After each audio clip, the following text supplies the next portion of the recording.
Assalamualaikum warahmatullahi wabarakatuh. Salam dan bahagia. Perkenalkan, kami dari kelompok 8 yang akan mempresentasikan tentang periklanan. Sebelum kami memulai presentasinya, izinkanlah kami untuk memperkenalkan diri terlebih dahulu. Nama saya Putri Rusyayani, NIM 209, dan teman saya ada Clotilde Eliana and Making dengan NIM 208, ada Andika Cahyapurnama dengan NIM 215, ada Julius Adriana dengan NIM 225, ada Jeffrey Mangara dengan NIM 239. Baiklah, mari kita memulai presentasinya. Pengertian periklanan. Periklanan adalah semua bentuk penyajian dan promosi non-personal atas ide, barang atau jasa yang dilakukan oleh perusahaan tertentu yang ditransmisikan ke suatu khalayak target melalui media bersifat massal seperti televisi, radio, koran, dan sebagainya. Seiring dengan berkembangnya teknologi, pesan-pesan periklanan dapat ditransmisikan melalui media baru atau new media seperti internet. Kita tentunya sering melihat iklan-iklan yang bertebaran di internet, terutama di media sosial. Iklan juga merupakan salah satu bagian dari bauran promosi. Selain penjualan personal, pemasaran langsung, promosi penjualan, hubungan masyarakat, dan publisitas, sasaran iklan adalah mengubah jalan pikiran konsumen untuk membeli suatu produk. Fungsi periklanan ada 5. Yang pertama adalah fungsi informasi, fungsi persuasif, fungsi pengingat, adding value, dan assisting. Yang pertama adalah fungsi informasi. Periklanan menjalankan sebuah fungsi informasi, yaitu dengan mengkomunikasikan nilai-nilai produk atau jasa yang ditawarkan kepada pelanggan. Selain itu, periklanan informasi mampu membuat konsumen sadar ataupun aware terhadap produk baru yang ada di pasaran. Melalui periklanan informasi, konsumen dapat mendapatkan informasi mengenai cara kerja produk, harga produk, ataupun menggambarkan layanan apa saja yang tersedia. Yang kedua adalah fungsi persuasif. Iklan yang efektif mampu untuk mempengaruhi ataupun membujuk pelanggan agar mencoba produk atau jasa yang diiklankan. Periklanan persuasif dapat mengubah persepsi pelanggan terhadap atribut produk dan meyakinkan pelanggan agar memberitahu orang lain mengenai produk tersebut. Yang ketiga adalah fungsi pengingat. Periklanan juga menjalankan sebuah fungsi pengingat, yaitu dengan terus-menerus mengingatkan para konsumen tentang sebuah produk, sehingga mereka akan membeli produk yang diingatkan. Yang keempat adalah adding value. Periklanan memberi nilai tambah pada merek dengan mempengaruhi persepsi konsumen. Periklanan yang efektif menyebabkan merek dipandang sebagai sesuatu yang lebih elegan, lebih bergaya, lebih bergengsi, dan bisa lebih unggul dari tawaran pesaing. Dan yang terakhir adalah assisting. Assisting adalah mendampingi upaya-upaya lain dari perusahaan. Iklan mengawali proses penjualan produk perusahaan dan memberikan pendahuluan yang bernilai bagi wiraniaga sebelum melakukan kontak personal dengan pelanggan. Jadi, pada dasarnya, periklanan mempunyai fungsi dan tujuan utama, yaitu menarik minat konsumen untuk menggunakan produk perusahaan tersebut. Dengan fungsi periklanan tersebut, diharapkan dapat mempengaruhi konsumen untuk melakukan pembelian. Karakteristik iklan. Iklan memiliki karakteristik. Yang pertama, suatu bentuk komunikasi yang berbayar. Ketika kita ingin mengiklankan suatu produk, tentunya kita harus mengeluarkan biaya baik untuk mendapatkan media ataupun tempat, hingga biaya untuk mempublikasikan iklan tersebut agar tetap dilihat oleh masyarakat. Yang kedua adalah non-personal komunikasi.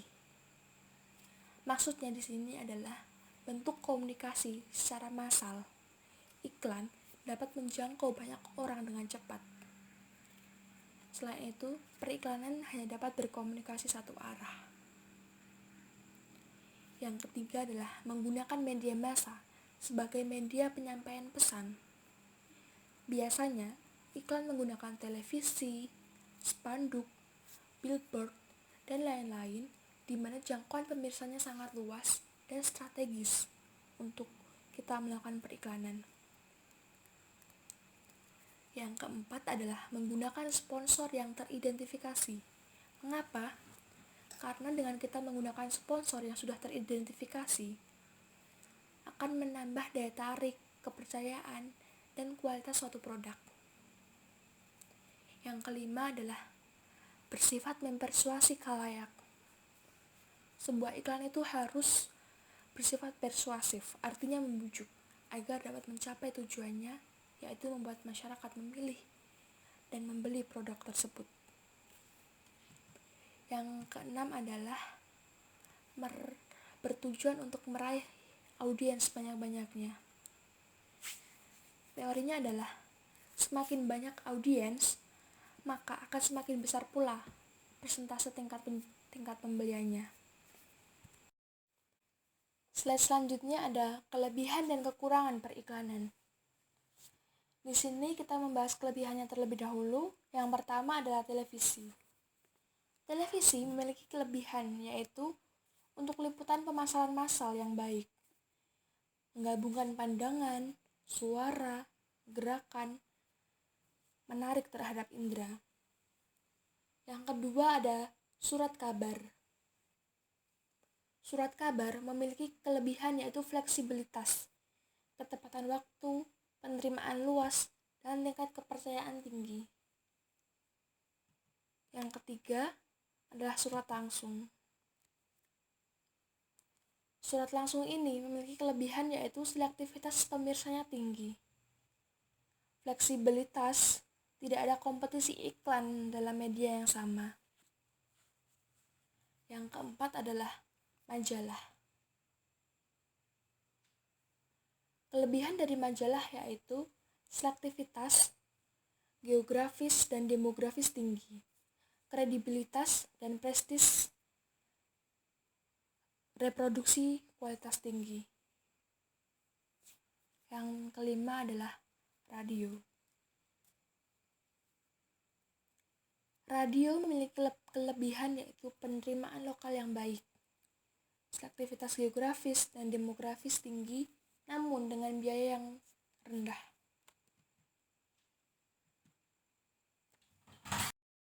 Selain kelebihan, periklanan juga memiliki kekurangan.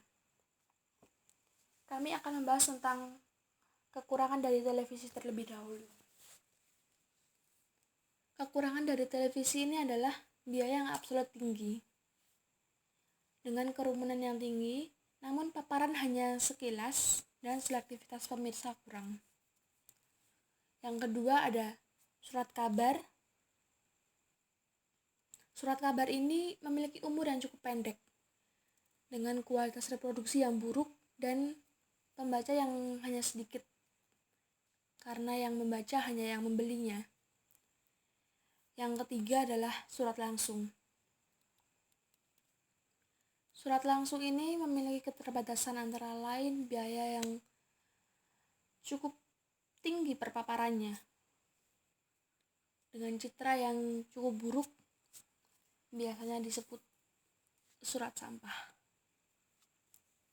Yang keempat ada majalah. Majalah memiliki keterbatasan, antara lain jangka waktu pembelian iklan lama, biaya tinggi, tidak ada jaminan posisinya.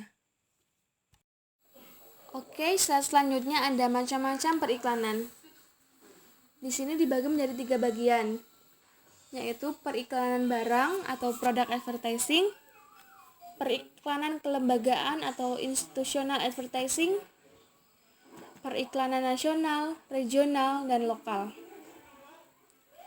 Di dalam periklanan barang ada dua macam, yaitu primary demand advertising dan selective demand advertising.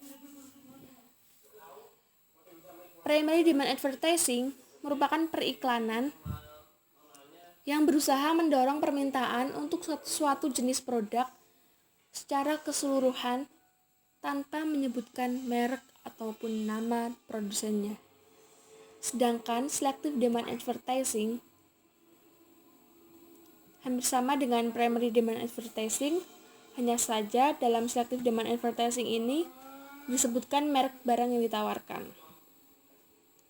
Yang kedua ada periklanan kelembagaan, ada patronage institutional advertising, ada public relation institutional advertising. Dalam patronage institutional advertising, di sini penjual berusaha memikat konsumen dengan menyatakan suatu motif membeli pada penjual tersebut dan bukannya motif membeli produk tertentu.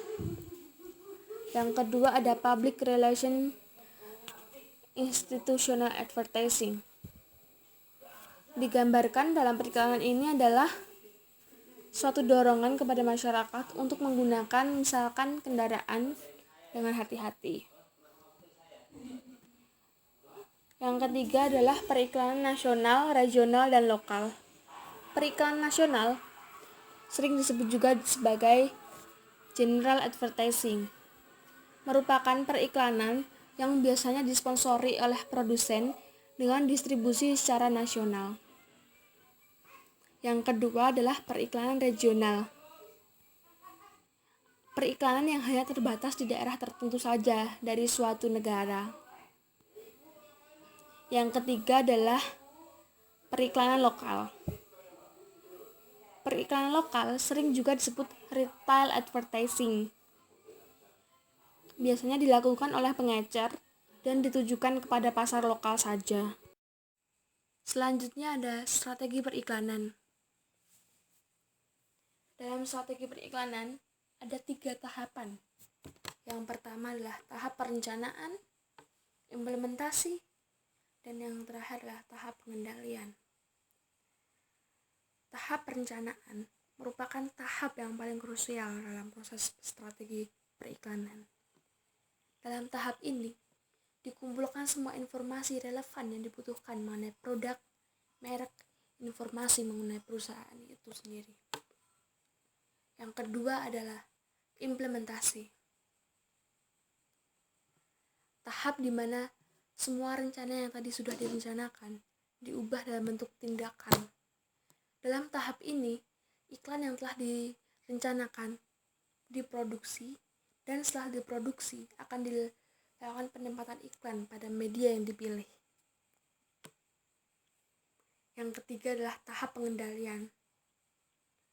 Dalam tahap ini mencakup proses membandingkan hasil dengan tujuan dan acuan yang diterapkan pada tahap perencanaan. Baiklah, sekian presentasi dari kami. Banyak salah dan kurangnya kami mohon maaf. Wassalamualaikum warahmatullahi wabarakatuh.